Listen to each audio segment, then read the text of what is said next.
Advertising does make us think perfection is possible. And I think even those of us who are smart or educated enough to know how it's constructed, we still get it in our heads. But we can look like that.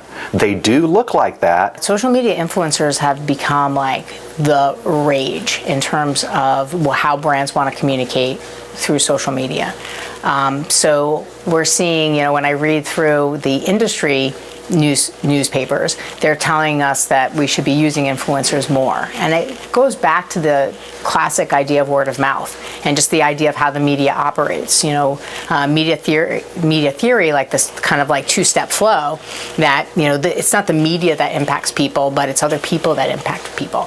So many of the Instagram accounts and that are really advertisements, and if people are not educated in that way, they may not know that a celebrity is endorsing. It's a little bit slicker than them being on a TV commercial for a hair color or something like that. So I think all of that lends itself to a greater need for media literacy and everybody being aware of how advertising works, and particularly in the social media, and just the amount of time that people spend consuming social media on a daily basis. I think you are just the aggregate amount of time that you're exposed to advertising.